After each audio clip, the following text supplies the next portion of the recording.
Hello guys, welcome to the day to day review. రీసెంట్గా నేను ఇన్స్టాగ్రామ్లో ఒక పోస్ట్ అయితే అప్లోడ్ చేశాను.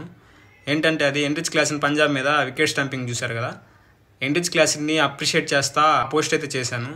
దానికైతే ధోని ఫ్యాన్స్ అయితే నాకు కింద చాలా పద్ధతిగా మంచి మంచి వర్డ్స్ ఉపయోగిస్తూ అండ్ మా ఇంట్లో వాళ్ళని గౌరవిస్తూ చాలా మాటలు అయితే అన్నారు.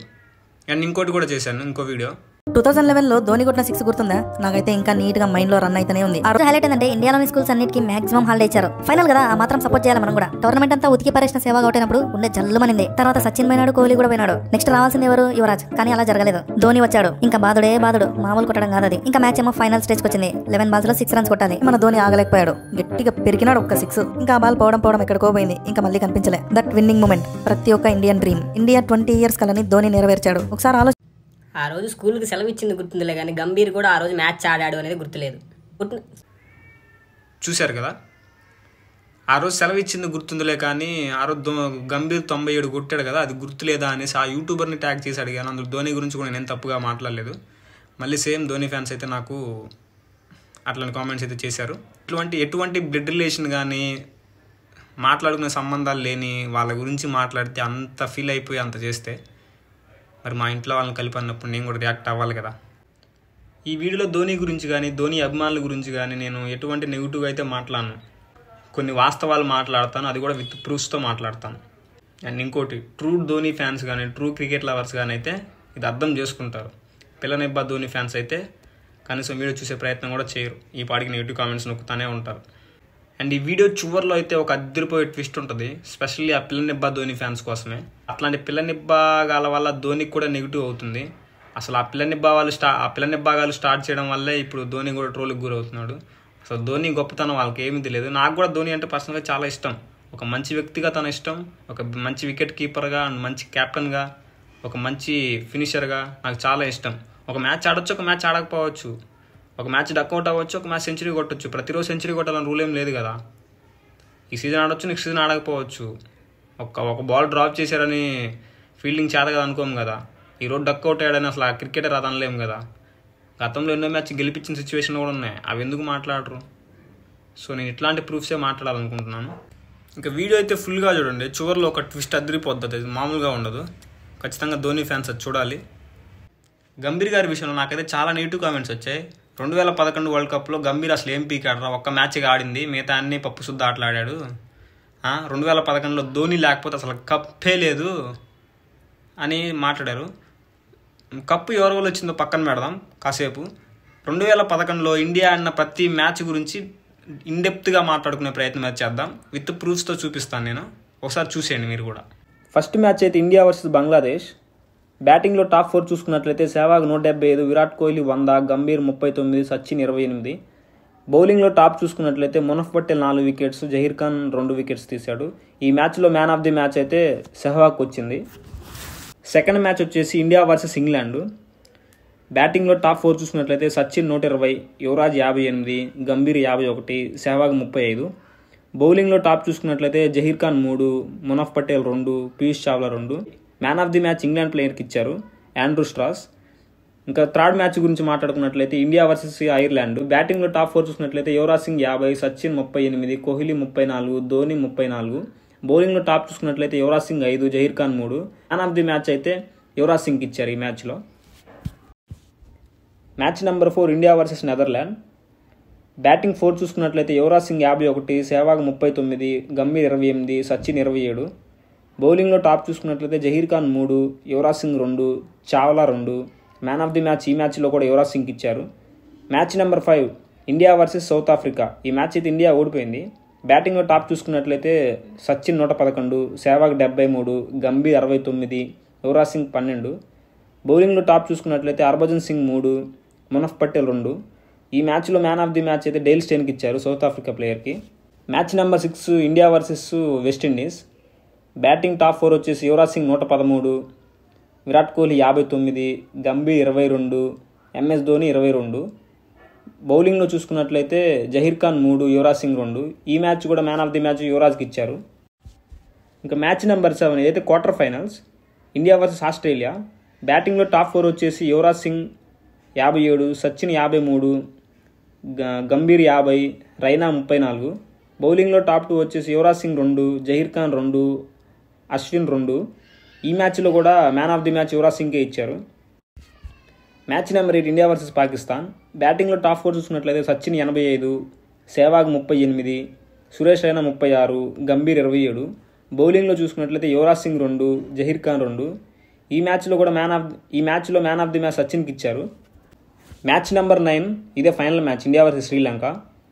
బ్యాటింగ్లో టాప్ 4 చూసుకున్నట్లయితే గంభీర్ 97, ధోని 91, కోహ్లీ 35, యువరాజ్ 21. బౌలింగ్లో అయితే యువరాజ్ సింగ్ 2, జహీర్ ఖాన్ 2. ఈ మ్యాచ్లో man of the match MS ధోనికి ఇచ్చారు. 2011 వరల్డ్ కప్లో ఇండియా మొత్తం 9 మ్యాచ్లు ఆడింది. ప్రతి మ్యాచ్లోనూ ప్లేయర్స్ వివరాలు చూశారు కదా.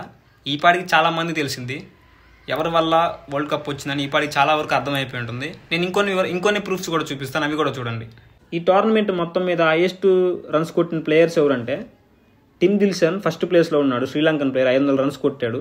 సెకండ్ ప్లేస్లో జస్ట్ 18 రన్స్ తేడాతో సెకండ్ ప్లేస్లో సచిన్ ఉన్నాడు 482. సిక్స్త్ ప్లేస్లో గంభీర్ 393. సెవెంత్ ప్లేస్లో సెహ్వాగ్ 380. ఎయిత్ ప్లేస్లో యువరాజ్ సింగ్ 362. 18వ ప్లేస్లో కోహ్లీ ఉన్నాడు 282. 24వ ప్లేస్లో ధోని 241. ఇంకా బౌలింగ్లో ఎక్కువ వికెట్స్ తీసుకున్న ప్లేయర్స్ ఎవరంటే ఫస్ట్ ప్లేస్లో జహీర్ ఖాన్ 21 వికెట్స్ తీశాడు. టోర్నమెంట్ మొత్తం మీద తనే టాపు. సిక్స్త్ ప్లేస్లో యువరాజ్ సింగ్ 15 వికెట్స్ తీశాడు. ఎక్కువ రన్స్ కొట్టిన ప్లేయర్స్ ఎవరో చూపించాను, ఎక్కువ వికెట్స్ తీసిన ప్లేయర్స్ ఎవరినో కూడా చూపించాను, అండ్ బెస్ట్ ఆల్రౌండర్ను కూడా ఇక్కడ చూపించాను. ఇక్కడ మీరంతా నన్ను క్వశ్చన్ అడగవచ్చు, సెహ్వాగ్ సచిన్ ఓపెనర్స్ భయ్య, వాళ్ళు ఎక్కువ స్కోర్ కొట్టే అవకాశం ఉంటుంది, ధోని లాస్ట్లో వస్తాడు కదా, ఎట్లా ఎక్కువ స్కోర్ కొడతాడు అనేసి. ఒక్కసారి వాళ్ళు ఆడిన బాల్స్ చూడండి. ధోని 300 బాల్స్ ఆడాడు లాస్ట్లో దిగి. ఫస్ట్లో దిగిన సెహ్వాగ్ 310 బాల్స్ ఆడాడు. కానీ ఒకసారి ఇప్పుడు స్కోర్ చూసుకోండి. 300 బాల్స్ ఆడిన ధోని 241 కొడితే 310 బాల్స్ ఆడిన సెహ్వాగ్ 380 కొట్టాడు. అంటే దాదాపు 180 దాకా స్కోర్ తేడా ఉంది జస్ట్ 10 బాల్స్లో. నేనైతే ఒక విషయం చెప్తాను, ఇండియన్ క్రికెట్ చరిత్రలో ఇండియాకి చాలా గొప్ప పేరు ఉంది. దానికి కారణం ఎవరంటే జనరేషన్కి ఒకళ్ళిద్దరు ప్లేయర్లు కాదు. ఇండియాలో క్రికెట్ పుట్టినప్పటి నుంచి అప్పటి నుంచి ఇప్పటి వరకు ఇండియా తరఫున ఆడిన ప్రతి ఒక్క ప్లేయర్ దానికి కారణం. వాళ్ళు ఎంతో కష్టపడాలి, ఎంతో శ్రమించాలి, ఫిట్నెస్ లెవెల్ చూసుకోవాలి, కెరీర్ని చూసుకోవాలి, పర్ఫార్మెన్స్ బాగా ఇవ్వాలి, సెలెక్ట్ అవ్వాలి, ఆడాలి, గెలిపించాలి. ఇంతమంది కారణం ఉన్నారు కాబట్టి ఈరోజు ఇండియాకి అంత మంచి పేరు ఉంది క్రికెట్ చరిత్రలో. ఓన్లీ ఒకళ్ళిద్దరి వల్ల కాదు. ఒక మ్యాచ్ గెలవాలంటే 11 మంది ప్లేయర్లు ఆడాలి. ఒక్కళ్ళు తగ్గినా కనీసం గేమ్ కూడా ఆడనివ్వరు. 2011లో వరల్డ్ కప్ గెలిచామంటే 9 మ్యాచ్లు ఆడింది ఇండియా. 9 మ్యాచ్లు ఎవరైతే పర్ఫార్మెన్స్ చేశారో ప్రతి ఒక్కళ్ళ కారణం దానికి. నేను ధోని వల్ల వచ్చిందని చెప్పను, గంభీర్ వల్ల వచ్చిందని చెప్పను, యువరాజ్ వల్ల వచ్చిందని చెప్పను, సచిన్ వల్ల వచ్చిందని చెప్పను, సెహ్వాగ్ వల్ల వచ్చిందని చెప్పను. ప్రతి ఒక్కళ్ళు 15 మంది 16 మంది ఏముంటారు కదా, ప్రతి ఒక్కళ్ళ వల్ల వచ్చింది అది. నాకు వచ్చిన నెగిటివ్ కామెంట్స్లో ఎక్కువగా వచ్చిన కామెంట్ ఏంటంటే 2007లో గంభీర్, సెహ్వాగ్, సచిన్, యువరాజ్ వీళ్ళంతా ఏం పీకారు, 2011లో ధోని వచ్చి కెప్టెన్సీ చేయబట్టే కప్పు వచ్చింది అని చెప్పారు. దానికి నేను రిప్లై ఇచ్చాను వాళ్ళకి. మరి 2015లో 2019లో కూడా ధోని కెప్టెన్ కదా, మరి ఎందుకు ఓడిపోయారు, కప్పు ఎందుకు రాలేదని అడిగితే వాళ్ళు ఏమన్నారంట, దానికి టీం చెత్తగా ఆడారు, ఒక్కొక్కడు చెత్త ప్లేయర్ చెత్తగా ఆడారు, అందుకే ఓడిపోయారు అని చెప్పారు. అంటే కప్పు వస్తేనేమో ధోని వల్ల వచ్చింది, ఓడిపోతేనేమో టీం చెత్తగా ఆడారంట. ఇది ఎక్కడ న్యాయం చెప్పండి అసలు. ఇంకో కామెంట్ ఏంటంటే, బ్రో నార్మల్ మ్యాచ్ ఆడడం వేరు, ఫైనల్ మ్యాచ్ ఆడడం వేరు. రీసెంట్గా జరిగిన వరల్డ్ కప్ చూసావు కదా, వరుసగా అన్ని మ్యాచెస్ గెలుచుకుంటూ వచ్చారు, కానీ ఫైనల్ మ్యాచ్ ఓడిపోయారు, కప్పు కోల్పోయారు. కానీ 2011లో వరల్డ్ కప్ ఫైనల్లో ధోని 91 కొట్టాడు, దానివల్లే మనకు కప్పు వచ్చేసిందని. నిజంగా ఆ మ్యాచ్లో ధోని 91 కొట్టాడు, ఆ పర్ఫార్మెన్స్కి నిజంగా హ్యాట్స్ ఆఫ్. కానీ 91 కొట్టిన ధోని వల్లే కప్పు వచ్చింది అన్నప్పుడు మరి 97 కొట్టిన గంభీర్ వల్ల కప్పు రాలేదా? కప్పు గెలవడంలో గంభీర్ పాత్ర లేదా? ఇంకోటి ఏంటంటే లాస్ట్ బాల్కి 6 కొట్టాలని టైంలో 6 కొట్టి గెలిపించాడు ధోని అనేసి చాలామంది చెప్పారు. వాళ్ళు నిజంగా మ్యాచ్ చూడలేదు అనుకుంటా. 11 బాళ్ళకి 4 కొట్టాలని టైంలో 6 కొట్టాడు. అది ఫినిషింగ్ కాదు, విన్నింగ్ షాట్. చాలామందికి విన్నింగ్ షాట్కి ఫినిషింగ్కి తేడా తెలియదు. ఫినిషింగ్ అంటే రింకు సింగ్ 5 బాళ్ళకి 28 కొట్టాలని టైంలో 5 6లు కొట్టాడు, అది ఫినిషింగ్. 1 బాల్కి 6 కొట్టాలని టైంలో దినేష్ కార్తిక్ బంగ్లాదేశ్ మీద 6 కొట్టి గెలిపించాడు, అది ఫినిషింగ్. ధోని కొట్టిన 6 అది విన్నింగ్ షాట్. అది 6 కావచ్చు, 11 బాల్కి 4 కొట్టాల్సిన టైంలో 6 కావచ్చు, 11 బాల్కి 1 కొట్టాల్సిన టైంలో సింగిల్ కావచ్చు, అది విన్నింగ్ షాట్, ఫినిషింగ్ కాదు. అది ఏ క్రికెట్ ప్లేయర్ అయినా కనుక్కొని చెప్తారు. 2011 వరల్డ్ కప్లో ఇండియా మొత్తం 9 మ్యాచ్లు ఆడింది. అందులో 4 సార్లు man of the match award Yuvraj సింగ్కి వచ్చింది. And player of the tournament అన్ని టీంలకి కలుపుకొని అన్ని మ్యాచెస్ కలుపుకొని best player of the award కూడా యువరాజ్ సింగ్కే వచ్చింది, player of the tournament award. And ఎన్నో మ్యాచెస్ యువరాజు ఒంటరి పోరాటం చేసి గెలిపించాడు. ఆస్ట్రేలియాతో జరిగిన క్వార్టర్ ఫైనల్స్లో ఆ రోజు మనం ఓడిపోయి ఉంటే ఇంటికి పోయేవాళ్ళం, కానీ ఆ రోజు యువరాజ్ సింగ్ హాఫ్ సెంచరీ చేసి ఇండియాని గెలిపించాడు. అండ్ తనకైతే ఆ వరల్డ్ కప్ స్టార్ట్ కాకముందు నుంచే క్యాన్సర్ సిమ్టమ్స్ అయితే బయటపడ్డాయి, అయినా కానీ తన పర్ఫార్మెన్స్ చేశాడు. ఇంగ్లాండ్తో జరిగే మ్యాచ్కి ముందు వాష్రూమ్లో బ్లడ్ బాంబింగ్స్ అయ్యి యువరాజ్ సింగ్ నాన్నని చెప్తే జహీర్ ఖాన్ వెళ్ళి మోటివేట్ చేశాడంట. మనం సచిన్ బాయ్కి ఇచ్చిన ప్రామిస్ గుర్తుంది కదా, సచిన్ బాయ్ ఇంకా నెక్స్ట్ వరల్డ్ కప్ ఆడలేడు, తను ఎంతో గొప్ప ప్లేయర్, తనకిసారి మనం కప్ అందించాలి, సో నువ్వు ఎట్లయినా ఆడు యువరాజ్ అని మోటివేట్ చేస్తే సరే నేను ఆడతానని యువరాజ్ ఆడాడు. ఆ రోజు 58 స్కోర్ చేసేసి ఆ రోజు మ్యాచ్ గెలవడానికి ఒక కారణం అయ్యాడు. అంటే యువరాజ్ కష్టపడలేదా? 2011 వరల్డ్ కప్లో హైయెస్ట్ స్కోర్ చేసిన వాళ్ళు అంటే ఆరెంజ్ క్యాప్ రేస్లో సెకండ్ ప్లేస్లో సచిన్ టెండూల్కర్ ఉండేవాడు. జస్ట్ 18 రన్స్ తేడాతోనే సెకండ్ ప్లేస్, అంటే ఆల్మోస్ట్ ఫస్ట్ ప్లేస్ కిందే. అంటే ఆయన కష్టపడలేదా? ఆయన వల్ల కప్పు రాలేదా? మళ్ళీ ధోనిది 24వ ప్లేస్, కోహ్లీది 18, 6, 7, 8లో గంభీర్, సెహ్వాగ్, యువరాజ్ ఉన్నారు. ఇంకా బౌలింగ్ విషయంలో పర్పుల్ క్యాప్ అంటే ఫస్ట్ ప్లేస్లో జహీర్ ఖాన్, 6th ప్లేస్లో యువరాజ్ సింగ్. అంటే వీళ్ళిద్దరు కష్టపడలేదా? వీళ్ళ వల్ల కప్పు రాలేదా? ఇంకా సెహ్వాగ్ సెంచరీ కొట్టాడు, యువరాజ్ సింగ్ సెంచరీ కొట్టాడు, సచిన్ సెంచరీ కొట్టాడు, విరాట్ కోహ్లీ కూడా సెంచరీ కొట్టాడు. అంటే వీళ్ళు కష్టపడలేదా? వీళ్ళ వల్ల కప్పు రాలేదా? ఫైనల్ మ్యాచ్లో ధోని 97 కొట్టాడు, అందుకే కప్పు వచ్చిందంటే 97 కొట్టిన గంభీర్ వల్ల కప్పు రాలేదా? ఒకవేళ నేను ఇక్కడ రన్అట్ అయితే నా దేశానికి నా టీంకి కప్పు రాదేమో అనేసి గంభీర్ చేసిన డైవ్ ఎప్పుడు నాకు చూసారా మీరు? అంటే ఆయన కష్టపడలేదా? ఆయన వల్ల కప్పు రాలేదా? అసలు గంభీర్ గురించి తెలియకుండా అర్థమైన కామెంట్స్ పెడతారా గంభీర్ గురించి వేరే వేరే వీడియోస్లో కూడా? కాంట్రవర్సీ ప్లేయరు, ఎప్పుడు కోపంగా ఉంటాడు, ఏం చేత కదని. అసలు గంభీర్ గురించి ఒక వీడియో చూడండి. ఈ లాక్డౌన్ లో క్రికెట్ చూడడం స్టార్ట్ చేసిన పిల్లలైనా పెద్దలైనా సరే అసలు ఎవడి గౌతమ్ గంభీర్ అని అడుగుతున్నారు.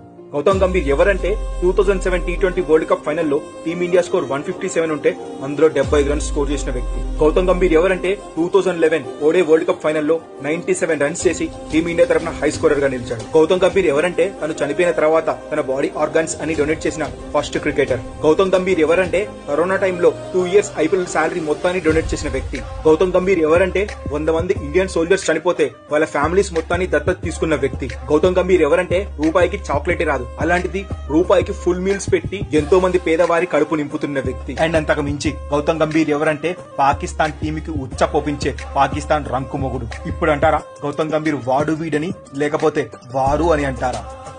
చూశారు కదా, ఆయన ఎంతో గొప్ప వ్యక్తి, అలాంటి వ్యక్తిని నోటుకొచ్చినట్టు మాట్లాడుతున్నారు. అండ్ అదే ఫైనల్ మ్యాచ్లో జహీర్ ఖాన్ 5 ఓవర్లు వేసి 3 మేడిన్స్ ఇచ్చాడు. అండ్ అందులో 3 రన్స్ ఇచ్చాడు, 1 వికెట్ తీసాడు. అది ఎంత బెస్ట్ పర్ఫార్మెన్స్? ఎవరన్నా దాని గురించి మాట్లాడుకుంటామా? మాట్లాడుకోం. టోర్నమెంట్లోనే best wicket keeper Kumar Sangakkara, ఇది నేను చెప్పింది కాదు, అప్పుడున్న పర్ఫార్మెన్స్ని బట్టి వాళ్ళు చెప్పిందే కుమార్ సంగకార బెస్ట్ వికెట్ కీపర్ అని అప్పట్లో. అండ్ క్యాప్టెన్సీ వైజ్ అయితే ధోని, హ్యాట్స్ ఆఫ్ చెప్పాలి ధోనికి నిజంగా క్యాప్టెన్సీలో. ఎందుకంటే ఫైనల్ మ్యాచ్లో విరాట్ కోహ్లీ అండ్ బ్యాటర్స్తో కూడా బౌలింగ్ వేయించాడు. కొత్త స్ట్రాటజీ, శ్రీలంకన్ ప్లేయర్స్కి ఆల్రెడీ తెలిసే ఉంటుంది ఇండియా వాళ్ళు ఇట్లా బౌలింగ్ వేస్తారనేసి, కానీ అంతా మార్చేసి బ్యాటర్స్తో కూడా బౌలింగ్ వేయించాడు.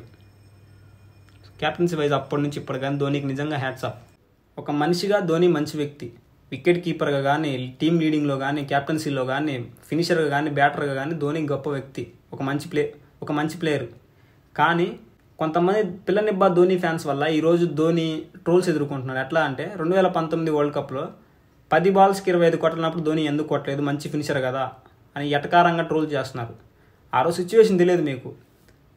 ఎదురు నాన్ స్ట్రైక్లో ఉంది బౌలర్, సింగిల్స్ రొటేట్ చేస్తే కష్టం, తక్కువ బాల్స్ ఉన్నాయి 25 కొట్టాలి, సింగిల్స్ రొటేట్ చేస్తే కష్టం, బౌండరీస్ కొట్టాలి. ఒకవేళ బౌండరీస్ రాని క్రమంలో డబల్స్ తిరగాలి, డబల్స్ తిరిగే క్రమంలో రన్అట్ అయ్యాడు ధోని. ఏ ప్లేయర్ కావాలని అవుట్ అవ్వరు, ఏ ప్లేయర్ ఇండియాకి కప్పు రాకూడదు అని కోరుకోరు. ఇదొకటి గుర్తుపెట్టుకొని ఆ ట్రోల్స్ ఆపండి ధోని మీద. నేను సింపుల్గా ఏమంటానంటే ప్రతి ప్లేయర్ కష్టపడతాడు, ఇండియా గెలవడంలో ప్రతి ప్లేయర్ కష్టం ఉంది. 2011 వరల్డ్ కప్లో ఎంతోమంది కష్టపడారు. ధోని వల్ల కప్పు వచ్చింది, ధోని క్యాప్టెన్సీలోనే కప్పు వచ్చింది. కానీ యువరాజ్ సింగ్ వల్ల కూడా వచ్చింది, గంభీర్ వల్ల కూడా వచ్చింది, సచిన్ వల్ల కూడా వచ్చింది, జహీర్ ఖాన్ వల్ల కూడా వచ్చింది, సెహ్వాగ్ వల్ల కూడా వచ్చింది, విరాట్ కోహ్లీ వల్ల కూడా వచ్చింది. కానీ వీళ్ళెవ్వరి గురించి మాట్లాడుకోం. చాలామందికి అయితే 2011 వరల్డ్ కప్లో విరాట్ కోహ్లీ సెంచరీ చేసిన విషయం కూడా తెలియదు. వీడియో చివరిలో ఒక అద్భుతం ఉంటుంది, ఒక ట్విస్ట్ ఉంటుంది అని చెప్పాను కదా, అదేందో మీరే చూడండి.